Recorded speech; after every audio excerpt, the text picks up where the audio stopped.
How's everybody today? I don't care. Yeah. Anyways, in order to go to school now, you need to wear a mask. And my dad got me an N95 mask that looks really weird. It's like an upside down one.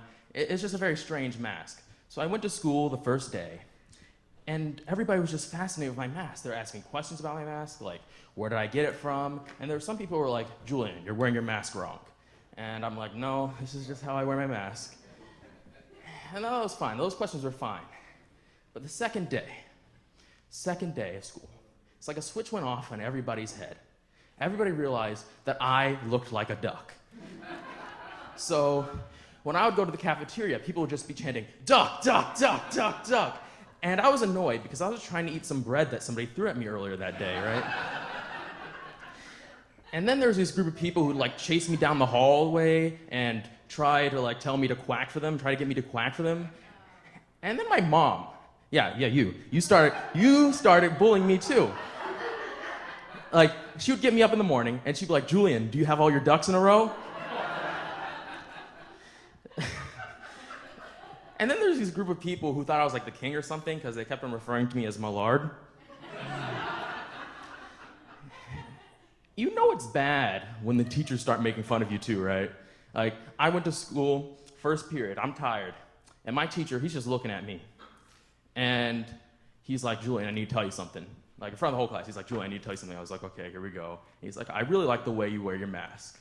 I was like, oh, thank you. And then he was like, you want to know something else, Julian? My favorite cartoon character. You know who it is? It was Donald Duck. After that, I was just done. I was done with the human society. I imposed exile on myself. I was like, no more. So I moved on to the bird society, where I thought they would accept me more. You see, the thing is, in my house, there's two tribes. There's the parakeets and there's the chickens. Now, the chickens, they're very mean. They discriminate against me because I don't have any feathers, and me having a beak just isn't enough to be a bird to them. So whenever I go there to hang out or, collect their eggs, they always look at me or follow me or get into groups and gossip about me. They make me feel unwelcome, basically. So one day, I'm going there to collect their eggs, and one just starts following me. And I turn around, I'm like, hey, can I help you? And he's like, are you gonna buy anything? And I'm like, no, I'm just here to get the eggs. But every day after that, always one would follow me and be like, sir, you have to leave the premises if you're not gonna buy anything. Sir, you have to leave. Until one day, one of them just started following me, and I'm like, okay, what do you want? He's like, sir, if you don't leave, we're gonna have to call the police. And I turned around, and I was like, go ahead, call the police. You're too chicken. So then there's the parakeets.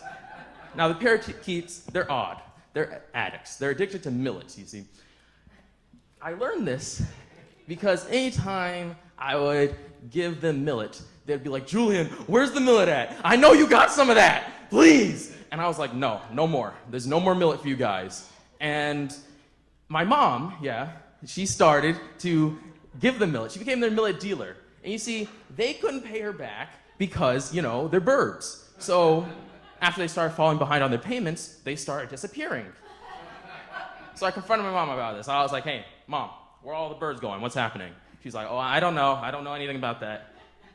I did notice, for dinner that night, the chicken was a lot smaller than usual. It had a lot more bones in it, too. You want to know something else? It also kind of tasted like millets. So after that whole fiasco, I was like, you know what? No more bird society. So I was like, you know what? I'm going to move on to a secret society. You see, I'm in Boy Scouts. And in Boy Scouts, we have a secret society called the Order. Well, it's a cult. It's called the Order. Basically, it's like a knockoff Freemasons, but it's very heavily inspired by Native American rituals and dances and stuff. And this is because the Boy Scouts is basically trapped in the 50s, but Twitter can't find out about it to cancel them because of their second motto, which is, what happens in Boy Scouts stays in Boy Scouts. Yeah. So the first meeting wasn't that weird, right? Except for that part where they summoned Satan. They didn't call him Satan. They called him the Big Red Goat of Preparedness. But I think we all know who that's meant to be, right? So I go there, first meeting, and they turn off all the lights, and they light these candles, and then they put on these hoods. And instead of speaking in tongues or doing seances, they just start talking about friendship and being prepared. And then they're like, all right, all the new members, get up. And I have to get up. And they're like, okay, we're going outside. And as they're leading me outside, I'm like, okay, this is gonna be the end of me. They're gonna sacrifice me to the big red goat of preparedness, and my soul will be pitching tents for eternity, right? So I go out there, and the guy removes his mask, and he's like, I am so proud of each and every one of you guys. You guys all completed your ordeal. We are brothers now. And if you feel like it, you can go get some refreshments by the big red goat of preparedness altar. And I was just sitting there, and I was like, this has gotta be the lamest cult ever. There's no blood sacrifices, nothing, right? But you know what? Not all is lost. Not everything is bad. There's a guy who throws bread to the ducks right about now, and I'm getting kind of hungry, so I'm gonna leave.